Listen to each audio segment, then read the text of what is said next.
జై గురుదేవ్. ఓం శ్రీ సాయిరాం. గమనం గమనం గమనం గమనం. దివ్యాత్మ స్వరూపులారా, గమనం అనేది అత్యంత విశిష్టమైన అంశం. భూమి మీద నివసించే సమస్త ప్రాణికోటిలోకెల్లా మానవ జాతికే ఇది వర్తిస్తుంది. ఎందుకంటే మానవునిలో ప్రజ్ఞ అనంతంగా విస్తరించి తనను గురించి, సమాజం, ప్రపంచం, ప్రకృతి, విశ్వాలకు సంబంధించిన సంపూర్ణ అవగాహన ఉంటుంది. అన్ని ప్రాణులలోకెల్లా దివ్యత్వానికి అతి సన్నిహితంగా ఉన్న జాతి మానవుడే. అందుకే జంతువునాం నరజన్మ దుర్లభం అన్నారు. మానవ జన్మ లభించడం చాలా అరుదు. పరిణామ క్రమంలో పరాకాష్ఠ దశలో ఉన్న ఏకైక జాతి మానవుడే. ఈ మానవుడు భవిష్యత్తులో మరొక జాతిగా రూపాంతరం చెందే అవసరం, అవకాశం లేనేలేదు. తప్పక దివ్యత్వాన్ని అందుకోవలసిందే. అందుకు ఆధ్యాత్మిక మార్గమే చక్కని రాచబాట. అటువంటి ఆధ్యాత్మికతకు రూపకల్పన జరిగిన ఏకైక దేశం మన భారతావనియే. భారతదేశమంతటా ఉత్తమ సంతతికి చెందిన ఆర్యులు ఈ ప్రయత్నం చేశారు. అందుకే క్రీస్తుకు పూర్వం 6000 సంవత్సరాల నాడే ఇటువంటి అన్వేషణ జరిగిందంటే వారిలో ఎంత సూక్ష్మత్వం ఉందో గమనించండి.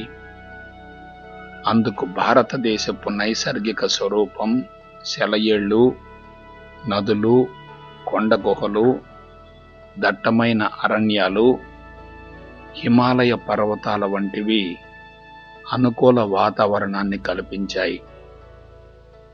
ప్రపంచంలో ఏ దేశంలోనూ ఇటువంటి అనుకూల పరిస్థితులు, ఇటువంటి ఉత్తమమైన సంతతి లేదు. గమనించండి. అందుకే మానవునిగా జన్మించటం అదృష్టం, భారతావనిలో ఉద్భవించడం వరం అన్నారు. ప్రపంచ దేశాలన్నీ ఆటవికంగా, అనాగరికంగా ఉన్నప్పుడే ఇటువంటి బృహత్తర కార్యానికి శ్రీకారం గావించబడిందంటే అది యాదృశ్చికంగా జరిగింది కాదు. పరిపూర్ణత్వం సిద్ధించిన ఋషులు 3 కాలాలను సత్యవంతంగా అంచనా వేసి మానవుడు భవిష్యత్తులో ఎదుర్కొనబోయే ఘోర విపత్తులకు విరుగుడుగా ఇటువంటి మహోన్నత మార్గాన్ని ప్రపంచానికి కానుకగా అందించడం జరిగింది. ప్రస్తుతం మానవ జాతి పరిస్థితి అయోమయంగా, గందరగోళంగా తయారైంది. సామాజిక ప్రపంచ పరిస్థితులు పూర్తిగా అదుపు తప్పాయి. మానవునకు మానవుడే శత్రువయ్యాడు. ఋషులు మనకందించిన జీవన విధానానికి, ప్రస్తుతం మానవులు అనుసరిస్తున్న జీవితానికి ఎటువంటి పొంతన ఉండడం లేదు. అందుకు మూల కారణం ఋషులు అనుభవించి మానవాళికి కానుకగా అందించిన వేదాంత సారం సామాజిక పరం కాకపోవడమే. పరిపూర్ణ జ్ఞానం అందరికీ అందకపోవడమే. శారీరక సుఖం, ఇంద్రియాల వినోదమే జీవిత లక్ష్యాలుగా జీవితాలు కొనసాగడమే. పాశ్చాత్య సంస్కృతి మన దేశంలోనికి బలవంతంగా ప్రవేశపెట్టడం వలన పవిత్రమైన ఆధ్యాత్మిక మార్గం కూడా కలుషితమై పూర్తిగా వక్రీకరించబడింది. ఆత్మస్థితికి చేరుకోవడానికి అనువుగా శాస్త్రీయపరమైన విధానాలు లభించడం లేదు. అందువలన ఆధ్యాత్మిక మార్గమంతా అందని ద్రాక్ష పండులా తయారైంది. ఆ మార్గాన్ని అనుసరించే వారంతా ప్రత్యేక తరహా జీవితానికి అలవాటు పడినందువలన సామాన్యులంతా వారిని ఉన్నతంగా భావించి వారిని ఆరాధించడం, అనుకరించడంలో నిమగ్నమయ్యారు తప్ప వారిని అనుసరించడం మర్చిపోయారు. అందుకే భారతదేశం పూర్తిగా బలహీనపడింది. పరిమితమైన జ్ఞానం వ్యక్తిలో అసంతృప్తిని పెంచుతుంది. పరిపూర్ణమైన జ్ఞానమే ఆనందాన్నిస్తుంది. ప్రస్తుతం పరిపూర్ణ జ్ఞానం నవీన మానవుని మేధస్సుకు అనుగుణంగా శాస్త్రయుక్తంగా అందించబడకపోవడమే అన్ని సమస్యలకు మూల కారణమైంది. పాతకాలపు విధానాల వలన నవీన మేధస్సు ఎటువంటి పురోభివృద్ధిని సాధించలేకపోయింది. అందువలన మనం నవీన శాస్త్రీయ పంథాను అనుసరించడం అత్యంత ఆవశ్యకం. పరిణామం అనేది పురోభివృద్ధి వైపుకు కొనసాగాలి తప్ప తిరోగమనం కాకూడదు. ప్రజ్ఞ విస్తరించే విధానాలు అవసరం తప్ప అది కుంచుకుపోకూడదు. సూక్ష్మత్వం వైపుకు మళ్ళాలి తప్ప స్థూలత్వానికి ప్రాధాన్యతనివ్వకూడదు. ప్రకృతికి అనుగుణమైన విధానాలు అవసరం తప్ప దానికి విరుద్ధమైన చర్యలు కొనసాగకూడదు. పాశ్చాత్య దేశాలన్నీ స్థూల జగత్తు మీద విస్తృతమైన ప్రయోగాలు చేసి వనరులను విచ్చలవిడిగా దుర్వినియోగపరిచే సైన్సు సాంకేతిక పరిజ్ఞానాన్ని అనుసరించడమే ప్రస్తుత సమస్యలకు మూల కారణమైంది.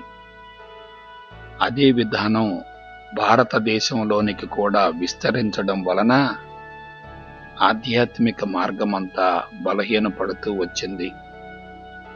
ఋషులు అందించిన విధానాలన్నీ సూక్ష్మంగా ఉన్నప్పటికీ అవి అందరికీ అందనందువలన, అందినా అవి శాస్త్రీయంగా లేనందువలన ప్రపంచాన్ని శాసించే మేధావులు వానిని స్వీకరించలేక పాశ్చాత్యపు విషపు సంస్కృతి వైపుకే ఆకర్షింపబడ్డారు. అందువలన సామాజిక పరిస్థితులన్నీ పూర్తిగా అదుపు తప్పాయి. శారీరక ఇంద్రియ మానసిక బుద్ధిమట్టాలకే పరిమితమైన మేధావులు నేను, నాది, నాకు అనే అహంకారాన్ని పెంచుకొని పరిధులను నిర్మించుకొని యాజమాన్య తత్వంతో జీవిస్తూ వనరుల సేకరణ ద్వారా భద్రత లభిస్తుంది అనే భావనతో పరుగు పందెం కొనసాగిస్తున్నారు. సుఖపడడమే జీవిత పరమావధిగా ముందుకు సాగే వారికి ఆనందం లభించే ప్రసక్తే లేదు. ఆనందాన్ని పొందాలి అనుకునేవారు తప్పక సుఖాన్ని వదులుకోవలసిందే. ప్రస్తుతం మానవ జాతి పరిస్థితి ఎలా ఉందంటే సుఖమనే మత్తు నుండి బయటపడలేనంతగా బలహీనపడ్డారు. వనరులు లేకుండా జీవించలేని పరిస్థితులు ఏర్పడి ఉన్నాయి. కుటుంబాలన్నీ ఆ దిశగానే కొనసాగుతున్నాయి. జాతి యావత్తు నిర్వీర్యమైపోయింది. పరిస్థితులు దివ్యత్వానికి భిన్నంగా తయారయ్యాయి. అనుభవించడమే జీవిత ధ్యేయంగా విశృంఖలత్వం కొనసాగుతుంది. అయితే మరొక కోణంలో పరిశీలిస్తే మానవుడు దివ్యత్వాన్ని అందుకునే దిశగా ముందుకు సాగుతూ దానికి దూరమవడాన్ని భరించలేకపోతున్నాడు. తన సహజత్వం కోసం పరితపిస్తున్నాడు. తాను జీవిస్తున్న జీవితంలో ఉన్న ప్రమాదాన్ని గమనిస్తున్నాడు. ఏదో పోగొట్టుకున్నానన్న అసంతృప్తి అతనిని వెంటాడుతూనే ఉంది. నీటి నుండి బయటపడిన చేపల అంతరంగం తల్లడిల్లిపోతుంది. తప్పు జరగకపోతే పరివర్తన చెందే అవకాశం లేదు గదా.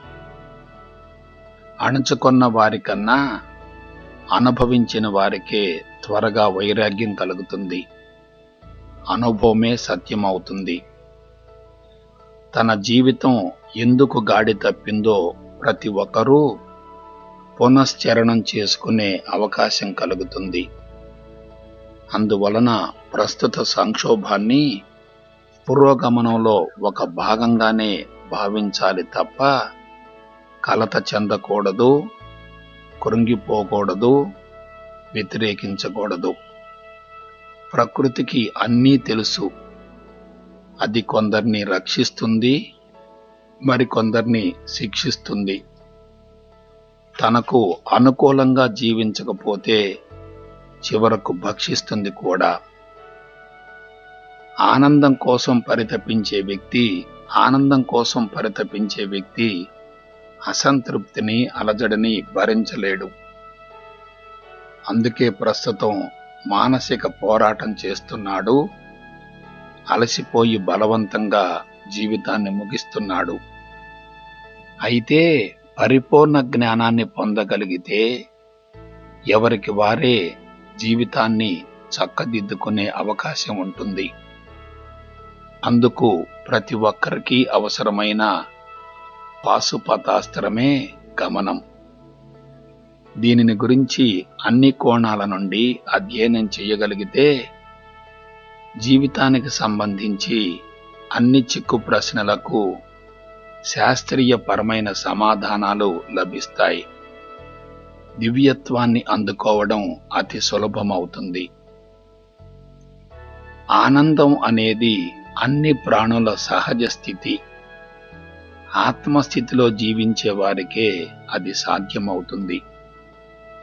అటువంటి సహజ స్థితిని ప్రయోగపూర్వకంగా అనుభవించే అవకాశం ఉన్న ఏకైక జాతి మానవుడే. అయితే ఎవరైతే ప్రపంచమనే మత్తు నుండి బయటపడి అంతర్ముఖ ప్రయాణం చేస్తారో వారు మాత్రమే ఆ స్థితిని పొందగలుగుతారు. ఆనందంలో ఎటువంటి అంతస్తులు ఉండవు. అది బయటకు నిరూపించేది కాదు, ఎవరికి వారు అనుభవించవలసిందే. కారణం ద్వారా వచ్చే ఆనందం కారణం ద్వారానే పోతుంది. సుఖానికి ఆనందానికి ఎంతో వ్యత్యాసం ఉంటుంది. ప్రస్తుతం మేధావులంతా సుఖాన్నే ఆనందంగా భ్రమిస్తున్నారు.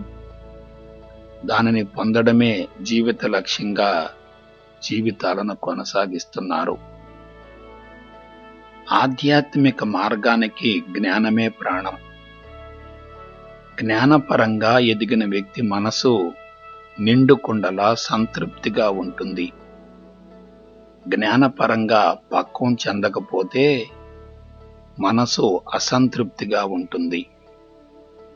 అసంతృప్తిగా ఉన్న వారికి సాధన కఠోరమవుతుంది. జ్ఞానపరంగా ఎదిగితే సాధన ఒక ఆట అవుతుంది. అందున పరిపూర్ణ అద్వైత బ్రహ్మజ్ఞానం అత్యంత అవసరం. పరిపూర్ణ జ్ఞానాన్ని అనుభవించే వ్యక్తి అసలు సాధన చేయవలసిన అవసరం లేదు. నిరంతరం సాధన జరుగుతూనే ఉంటుంది. నేనే విశ్వం, విశ్వమే నేను, అంతటా అన్నిటా ఉన్నది ఒక్కటే, రెండు లేవు, రెండవది లేదు. ఇటువంటి భావన కలిగిన మరుక్షణమే సాధన సునాయాసంగా జరుగుతుంది. సాధన అంటే సందేహ నివృత్తి, జీవితానికి విశ్వానికి సంబంధించి అన్ని రకాల చిక్కు ప్రశ్నలకు శాస్త్రీయపరమైన సమాధానాలను పొందడమే. శాస్త్రీయత ఉన్న చోట అనుమానాలకు, అపోహలకు ఎటువంటి అవకాశం ఉండదు. అందుకు ప్రారంభంలో గురువు యొక్క మార్గదర్శకత అత్యంత అవసరం. అందున పరిపూర్ణ జ్ఞానాన్ని అందించే అద్వైత గురువు కావాలి. సద్గురు మార్గదర్శకత్వంలో ముందుకు సాగితే జ్ఞానం కూడా లావాలాగా ఉప్పొంగుతుంది. ఎటువంటి గ్రంథాలను వల్లించవలసిన అవసరం లేదు.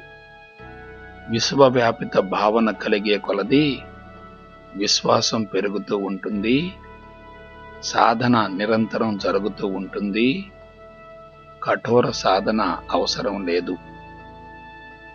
నీ అంతరంగ స్థితే అంతటా ప్రతిబింబిస్తుంది. అంతరంగం కలుషితంగా ఉంటే అంతటా కలుషితమే కనిపిస్తుంది. అంతరంగం స్వచ్ఛంగా ఉంటే అంతటా పవిత్రతే కనిపిస్తుంది. ప్రపంచాన్ని సరిచేయడం ద్వారా నీ అంతరంగ శుద్ధి జరగదు. నీలోనికి నీవు పయనించి నీవెవరవో తెలుసుకోవడం ద్వారా మాత్రమే అది సాధ్యమవుతుంది. నీవు కుంచుకునే కొలది ప్రపంచం నీకు వ్యతిరేకంగా కనిపిస్తుంది. విస్తరించే కొలది అనుకూలంగా కనిపిస్తుంది. ప్రపంచం ఒకటే అయినప్పటికీ వారి వారి కోణాన్ని బట్టి అది కనిపిస్తుంది. విత్తనాన్ని బట్టే ఫలం గదా. విత్తనం ఒక రకంగా, ఫలం మరొక రకంగా ఉండదు కదా. విత్తనాన్ని మార్చగలిగితే ఫలం కూడా మారుతుంది. భగవంతుడు వ్యక్తి కాదు, శక్తి కాదు, వస్తువు కాదు, పదార్థం అంతకన్నా కాదు. అది సూక్ష్మాతి సూక్ష్మమైన శుద్ధ చైతన్యం. కంటికి కనిపించేది, వివరించేది, నిరూపించేది అంతకన్నా కాదు. భగవంతుని బాహ్య ప్రపంచంలో వెతుకుతున్నంత కాలం పక్వత కలగదు. తన సహజ స్థితిని తాను తెలుసుకున్న వారికి మాత్రమే సాధ్యమవుతుంది. ప్రస్తుతం భారతదేశమందలి ఆధ్యాత్మిక మార్గమంతా వక్రీకరించబడడానికి మూల కారణం భగవంతుని పరిమితంగా చెయ్యడమే. పరిమిత తత్వం రూపనామాల వైపుకు ఆకర్షింపజేస్తుంది. పరిపూర్ణత్వం విశ్వవ్యాప్త భావనను కలుగజేస్తుంది. అందుకు సత్యదర్శనం అత్యంత అవసరం. నేను అనే పదం చాలా విశిష్టమైనది. అది ఒక వ్యక్తిలోని జీవాత్మకు వర్తిస్తుంది. నేను అనగానే అందరూ వ్యక్తికి సంబంధించిన సమాచారం కోసం అన్వయిస్తారు. ఎవరైతే ఆత్మస్థితికి వెళతారో వారికి నేను అనేది ఆత్మగా అనుభవంలోనికి వస్తుంది. నేను అంటే శరీరం, ఇంద్రియాలు, మనసు, బుద్ధి, చిత్తం, అహంకారాలు కావు. నేను అంటే భగవంతుడు. నేను భగవంతుణ్ణి అనే అంశం వెలుగులోనికి వచ్చిన వ్యక్తి జీవితం తప్పక ఆనందమయమవుతుంది. బాహ్య ప్రపంచంలో ఎటువంటి వెతుకులాట ఉండదు. అంతటా, అన్నిటా, అందరిలోనూ దివ్యత్వం గోచరిస్తుంది. ఆత్మ అనేది బాహ్య చక్షువులకు గోచరించేది కాదు. విభజించడం, దహించడం, తడపడం, స్పృశించడం వలన దాని ఉనికి గోచరం కాదు. ఇంతవరకు ఈ విశ్వంలో ఎవరూ ఆత్మను చూడలేదు. దశాబ్దాల తరబడి ఋషులు తపస్సు చేసి కూడా దానిని గుర్తించలేక నేతి నేతి నేతి అనే పదాలను ఉపయోగించారు. అంటే ఇది కాదు, ఇది కాదు, ఇది కాదు అని అర్థం. కనిపించేది కాదు అనుకున్నప్పుడే దానికి ఆధారమైన దానిని తెలుసుకోవచ్చనే భావనతో ఆ పదాలను ఉపయోగించడం జరిగింది. ఉపనిషత్తుల సారమంతా ఆత్మను గురించి తెలియజేసినప్పటికీ నిరూపణకు సాధ్యం కాలేదు. విశ్వమంతా ద్వంద్వాలమయం, రెండింటి సమ్మేళనం, ఒకటి ఆధారం, రెండవది ఆధేయం. ఆధారాన్ని ఆత్మ అనుకుంటే ఆధేయం అనాత్మ అవుతుంది. రెండు అన్యోన్యాశ్రయాలు, ఒకటి లేకుండా రెండవ దానికి ఉనికి లేదు. రెండింటిని వేరు చేయడం సాధ్యం కాదు, వేరుగా చూడనవసరం లేదు. అందువలన మనం ఆత్మ కోసం ఎటువంటి అన్వేషణ చేయనవసరం లేదు. కనిపించే అనాత్మనే ఆత్మగా భావించగలిగితే సర్వత్రా ఏకత్వం గోచరిస్తుంది. అందుకు విశ్వాన్ని గురించిన శాస్త్రీయపరమైన అవగాహన ఉండాలి. రెండింటినీ ఒకటిగా భావించడంలోనే పరిపూర్ణత్వం సిద్ధిస్తుంది, రూపనామాలు కరిగిపోతాయి. మానవ జీవితం కూడా ద్వంద్వాలమయమే, రెండింటి సమ్మేళనం. పుట్టుక మరణం, మంచి చెడు, విజయం అపజయం, లాభం నష్టం వగైరా రెండూ జంటలే. ఒకదాని నుండి మరొకటి ఏర్పడుతుంది, ఒకదానిలో మరొకటి దాగి ఉంటుంది. రెండూ ఒకేసారి జరుగుతాయి. చెడు లేకుండా మంచిని గుర్తించే అవకాశం ఉండదు. చెడు తాత్కాలికం, మంచి శాశ్వతం. ఒకటే కావాలని కోరుకోవడం అజ్ఞానం, రెండింటినీ కలిపి అనుభవించడమే జ్ఞానోదయం. జ్ఞాని రెండింటినీ కలిపి చూస్తాడు, అజ్ఞాని వేరుగా చూస్తాడు. రెండింటినీ కలిపి చూడడమే సమత్వం అవుతుంది, అదే సమాధికి పునాదవుతుంది. అందుకే జ్ఞానికి నిరంతరం సాధన జరుగుతూనే ఉంటుంది. బ్రహ్మ సత్యం, జగత్తు మిథ్య అనేది అత్యంత విలువైన వేదాంత సారం. కనిపించే స్థూల జగత్తంతా నిరంతరం మార్పులకు గురవుతూ ఉంటుంది. మారేది ఏదైనా అసత్యం, అనిత్యం, అవాస్తవం, అస్థిరం, అశాశ్వతం. అదంతా సత్యమైన, నిత్యమైన, వాస్తవమైన, స్థిరమైన, శాశ్వతమైన బ్రహ్మం నుండి ఆవిర్భవించింది. మారే స్థూల జగత్తుకు సంబంధించిన జ్ఞానం కాబట్టి మనం భౌతిక జగత్తు నుండి సేకరించే సమాచారం ఏదైనా ఎటువంటిదైనా మాయే. ఇక ఆత్మను గురించి ఆలోచిస్తే అదంతా ఒకే రకంగా ఏకత్వంతో ఉంటుంది. ఏకత్వానికి ఎటువంటి జ్ఞానం ఉండదు గదా. అంటే కనిపించే భౌతిక జగత్తు, దాని వెనుకన ఉన్న ఆత్మకు అసలు జ్ఞానమే లేదు. అందుకే విశ్వమంతా మన భ్రమకు, భ్రాంతికి ప్రతిబింబమే. తానుగానే ఉన్నానని, తనలో ఎటువంటి మార్పులు జరగవని, తన నుండే ఈ చరాచర జగత్తు ఆవిర్భవించిందని, తిరిగి తనలోనికే లయమవుతుందని తెలుసుకున్నవాడే అసలు సిసలైన బ్రహ్మజ్ఞాని. తాను బ్రహ్మం అని తెలుసుకున్నవాడే బ్రహ్మంలో కలిసిపోతాడు. దానినే బ్రహ్మవిత్ బ్రహ్మైవ భవతి అంటారు. తాను బ్రహ్మాన్ని అని తెలుసుకున్న వానిలో సర్వత్రా భగవంతుని ఉనికి గోచరమవుతుంది. గురువు తప్పక బ్రహ్మజ్ఞాని అయి ఉండాలి. అప్పుడే శిష్యునకు న్యాయం చేకూరుతుంది. బ్రహ్మజ్ఞాని అయిన గురువును ఆశ్రయించిన శిష్యుడు తప్పక పరిపూర్ణుడవుతాడు. ప్రస్తుతం అటువంటి గురువులు అరుదుగా ఉన్నారు. అన్ని అనర్థాలకు మూలం అహంకారమే. అది వ్యక్తిలో పరిమిత తత్వాన్ని ఏర్పరచి బంధాలలో ఇరికిస్తుంది. నేను, నాది, నాకు అనే భావనను కలగజేస్తుంది. అది ఉన్న వ్యక్తిలో ప్రజ్ఞ కుంచుకుంటుంది.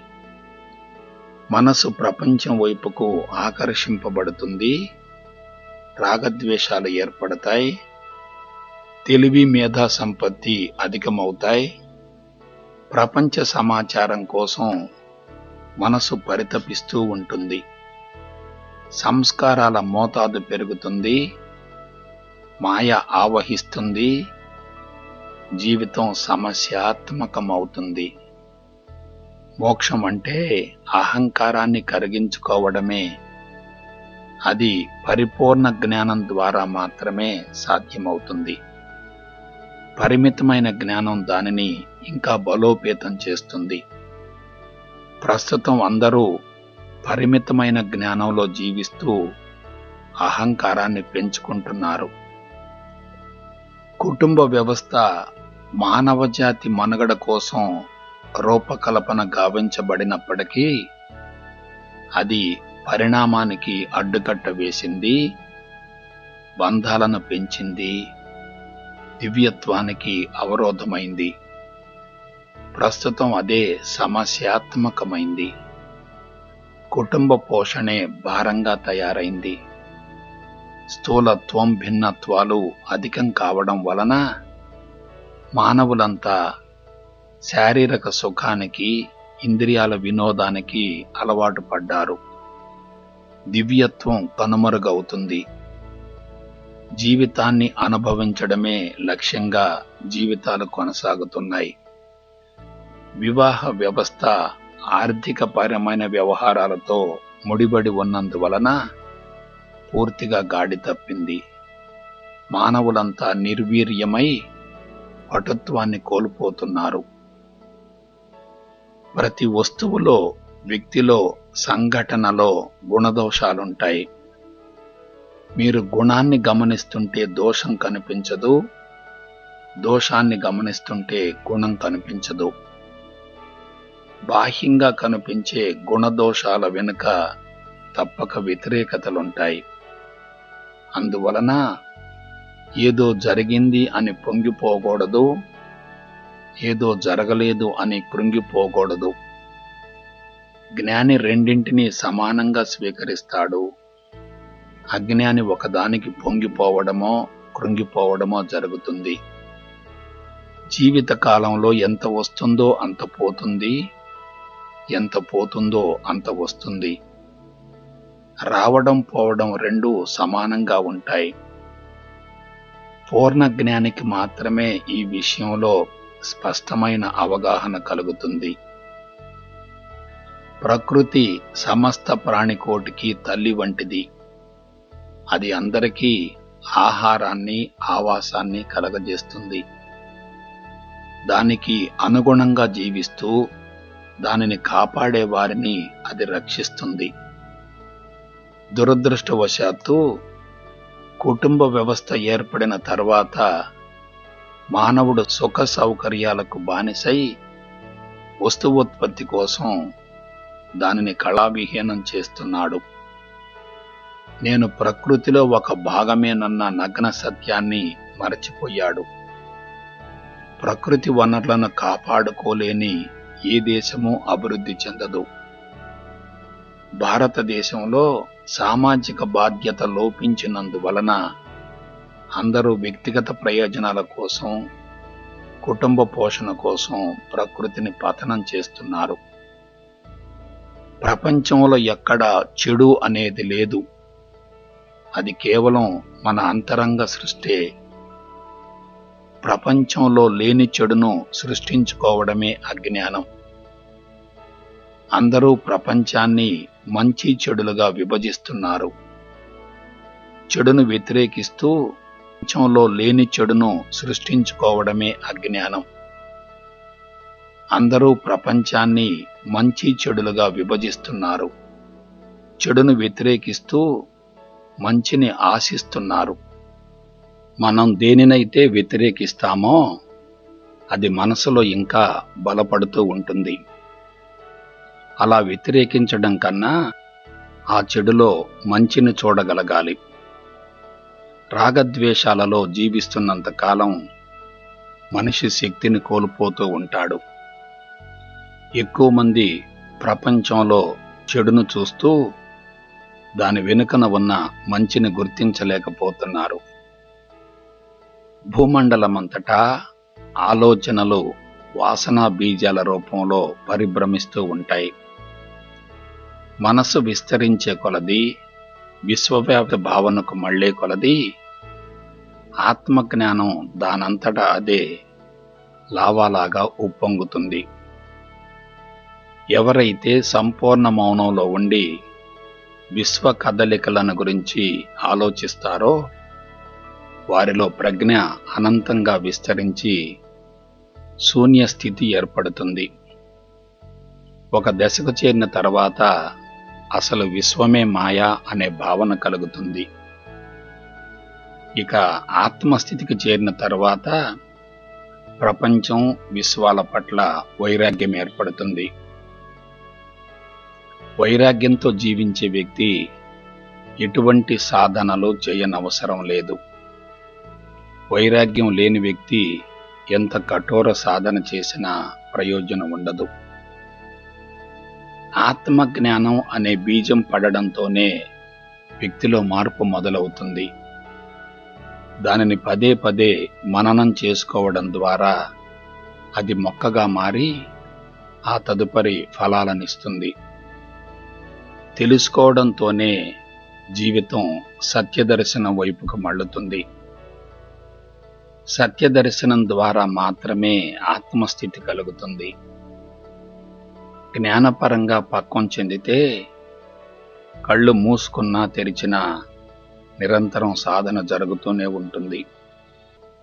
కళ్ళు తెరిచినప్పుడు ఏకత్వం గోచరిస్తే ఇక ప్రత్యేకంగా కళ్ళు మూసుకోవలసిన అవసరమేముంటుంది?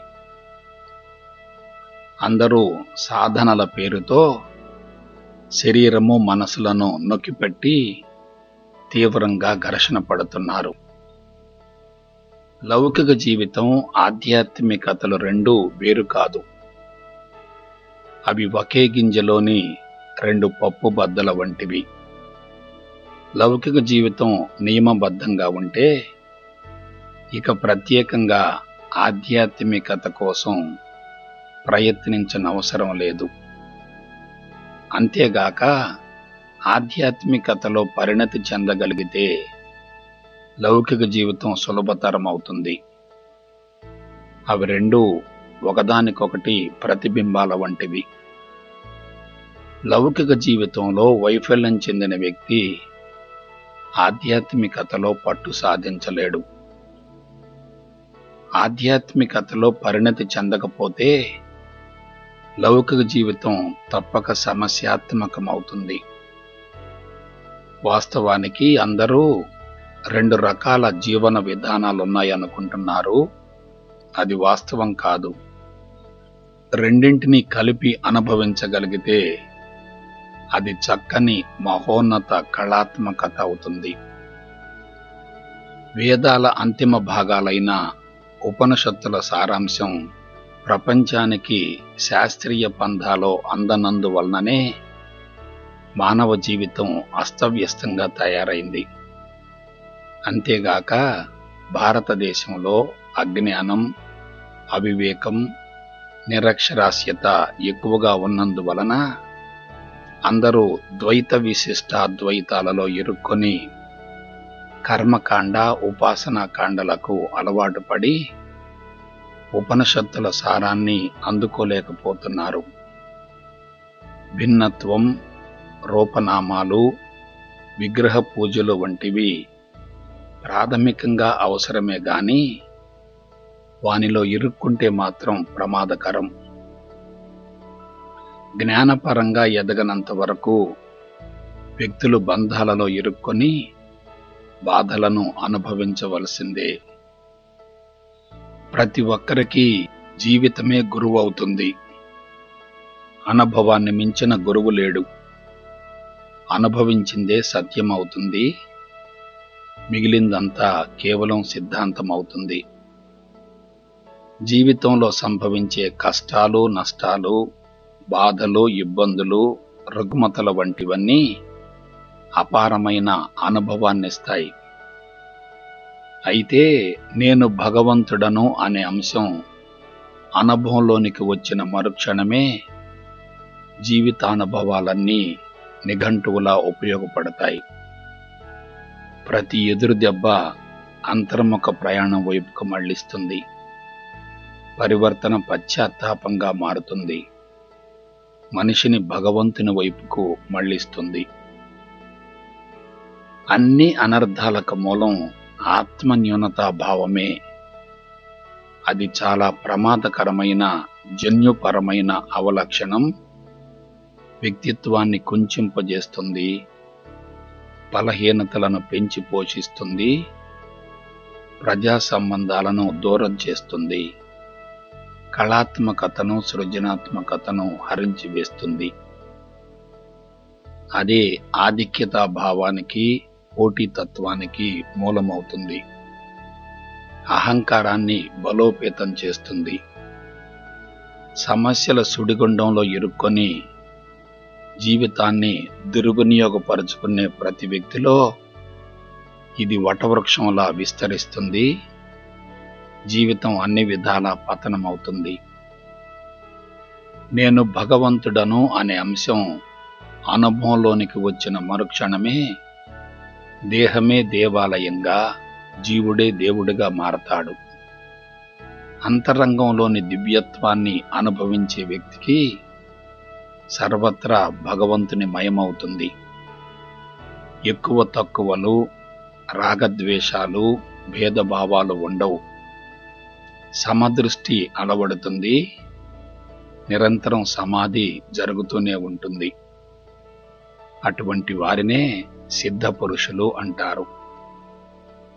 వారు ఇక ఎటువంటి సాధనలు చెయ్యరు. ఎందుకంటే సాధన చేసి ప్రత్యేకంగా పొందవలసింది ఏముంటుంది? వారి జీవితమే సాధనగా మారుతుంది. నేను వేరు, భగవంతుడు వేరు అనే భావన ద్వైతమవుతుంది. జీవుణ్ణి విశ్వం నుండి వేరు చేస్తుంది. అలాగాక ఎదురుగా ఉన్న విగ్రహంలోనో వ్యక్తిలోనో భగవంతుని దర్శిస్తూ శరణాగతిలో జీవించడమే విశిష్ట అద్వైతం. విశ్వానికి ప్రతిరూపంగా ఎదురుగా ఉన్న విగ్రహమే కనిపిస్తుంది. అలాగాక జీవుడు విశ్వంలో ఒక భాగమే. జీవాత్మకు పరమాత్మకు ఎటువంటి వ్యత్యాసం లేదు అనే భావనే అద్వైతం. అద్వైతమే ఏకత్వానికి నాందవుతుంది. అలాగాక ఆ మూడింటిని కలిపి అనుభవించగలిగితే దానినే విశిష్టమైన అద్వైతం అంటారు. ఇది ఎవరిలోనైనా పరిపూర్ణ స్థితిని కలగజేస్తుంది. ఈ ప్రపంచమంతా అనంతమైన నాటక వేదిక. అందరూ వారి వారి పాత్రలను పోషిస్తున్నారు. ఎవరూ ఎక్కువ కాదు, తక్కువ కాదు. అందరూ సమానమే. ఒక నాటకంలో అందరూ ఒకే పాత్రను పోషించడం, ఒకే రకంగా ఉండడం సాధ్యం కాదు గదా. అలా ఒకే రకంగా ఉంటే చూసే ప్రేక్షకులకు ఎటువంటి ఆసక్తి ఉండదు. నాటకం రక్తి కట్టి ప్రేక్షకుల అభినందనలు అందుకోవాలంటే ఎవరి పాత్రను వారు సమర్థవంతంగా, బాధ్యతగా పోషించవలసిందే. ఏ ఒక్కరూ తమ పాత్రకు న్యాయం చేయలేకపోయినా ప్రేక్షకులు అసౌకర్యానికి గురవుతారు. అన్ని రుగ్మతలు మానసికమైనవే. మానసిక మట్టంలో మొదలై శరీరంలో కనిపిస్తాయి. మూల కారణం మనసులో ఉంటుంది, ప్రభావం శరీరంలో కనిపిస్తుంది. మనం ఆ మూల కారణాన్ని తొలగించగలిగితే ప్రభావం కూడా తొలగిపోతుంది. ప్రస్తుతం రుగ్మతల నివారణ కోసం శరీరానికి చికిత్స చేస్తున్నారు, మూల కారణాన్ని విస్మరిస్తున్నారు. వేరుకుళ్ళిపోతుంటే కాండము, ఆకులు ఎండిపోతాయి. వేరును సరిచెయ్యకుండా కాండము శాఖలకు మందులు వాడితే ప్రయోజనం ఉండదు గదా. అందుకే శరీరానికి చేసే చికిత్సలన్నీ సత్ఫలితాలనివ్వడం లేదు. అందుకే వైద్యశాలలు పెరుగుతున్నా, వైద్య విధానాలు పెరుగుతున్నా రోగుల సంఖ్య మాత్రం తగ్గడం లేదు. బాధ్యత అనేది ఒక విశిష్టమైన అంశం. అది కుటుంబానికే పరిమితం కాకూడదు. సమాజానికి, ప్రపంచానికి విస్తరించాలి. పరిమితమైన బాధ్యత శక్తిని పరిమితం చేస్తుంది. విశ్వవ్యాపిత భావన శక్తిని విస్తరింపజేస్తుంది. విశ్వవ్యాపిత భావనతో జీవించేవారు మాత్రమే ఆధ్యాత్మికంగా పరిణతి చెందుతారు. పరిమితమైన బాధ్యతతో జీవించేవారు కుటుంబానికి న్యాయం చేయలేరు. బాధ్యత అనే పునాది లేకుండా ఎవరూ ఆధ్యాత్మికంగా పక్వం చెందలేరు. సామాజిక బాధ్యత ఉన్న చోట భగవంతుని యొక్క అవసరమే ఉండదు. అందుకే కొన్ని పాశ్చాత్య దేశాలు భారతదేశం కన్నా అగ్రగామిలో ఉన్నాయి. భారతదేశంలో భగవంతుని గురించిన ఆలోచనలను పెంచుకొని సామాజిక బాధ్యతను విస్మరించారు. అందుకే దేశం అన్ని విధాలా బలహీనపడింది. ప్రేమ అనేది మహోన్నతమైన సంస్కృతికి ప్రతిరూపం. అది వ్యక్తులకు పరిమితం కాకూడదు, విశ్వమంతటికి విస్తరించాలి. విశ్వవ్యాపిత ప్రేమ అనంతమైన శక్తినిస్తుంది. ప్రపంచంలోని ప్రతి వ్యక్తిని ప్రేమించగలిగితే అంతకన్నా వేరే సాధనలు అవసరం లేదు.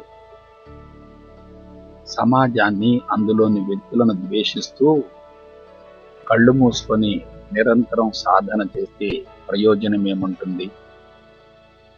సన్యాసి కన్నా దొంగను, పండితుని కన్నా పామరుని, మేధావి కన్నా అమాయకులను ప్రేమించగలగాలి.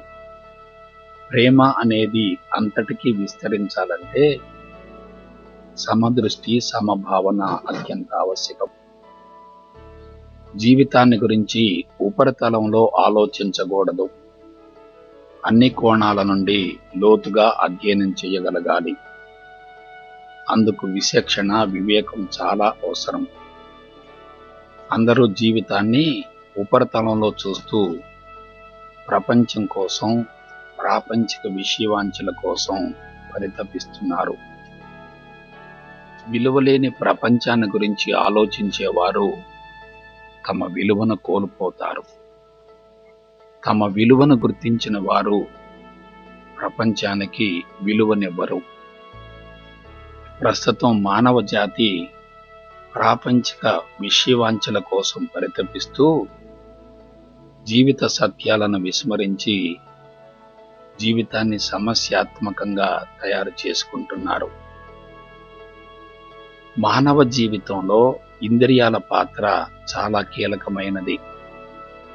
అవి చైతన్యవంతంగా ఉంటే వ్యక్తి ప్రాపంచిక సమాచారం కోసం పరితపిస్తూ ఉంటాడు. సమాచార సేకరణలో పూర్తిగా నిమగ్నమవుతాడు. సంస్కారాల మోతాదు పెరుగుతుంది, మనసు బలోపేతమవుతుంది, మార్పుకు అవరోధమవుతుంది. ఆత్మస్థితికి చేరాలంటే మనసే ప్రధాన అవరోధం. దానిని కరిగించగలిగితే విశ్వమంతా నాది అనే భావన కలుగుతుంది. కాబట్టి మనసును ప్రపంచం వైపుకు కాకుండా ఆత్మ వైపుకు మళ్లించగలగాలి. అప్పుడే ఆనందం లభిస్తుంది, జీవితం సార్థకమవుతుంది. అదే మానవ జీవిత పరమార్థం. అంతకు మించి జీవితానికి ఇంకేం కావాలి? ఈ విధంగా జీవితానికి, సమాజం, ప్రపంచం, ప్రకృతులకు సంబంధించి అనేక కీలక అంశాలను శాస్త్రీయ పంథాలో విశ్లేషించుకోవడం ద్వారా వాని పట్ల మనకు చక్కని అవగాహన కలుగుతుంది. జీవితాన్ని యాంత్రికంగా కొనసాగించడం వేరు, పరిపూర్ణత్వంతో జీవించడం వేరు. దురదృష్టవశాత్తు ఆధ్యాత్మికతకు సంబంధించిన కొన్ని కీలకాంశాల పట్ల అవగాహన లేనందువలన అందరూ సమస్యల సుడిగుండంలో చిక్కుకొని జీవితాన్ని బలవంతంగా, భారంగా కొనసాగిస్తున్నారు. ఎవరికైతే లౌకికం మరియు ఆధ్యాత్మికతల పట్ల సంపూర్ణ అవగాహన ఉంటుందో వారు మాత్రమే జీవితాన్ని పరిపూర్ణంగా కొనసాగించి సద్వినియోగపరచుకోగలుగుతారు. అందుకు గమనమనే అంశం అద్భుతంగా ఉపయోగపడుతుంది. దీనిని అనుభవంలోనికి పొందగలిగితే జీవితం తప్పక సద్వినియోగపడుతుంది. ఓకే, జై గురుదేవ్.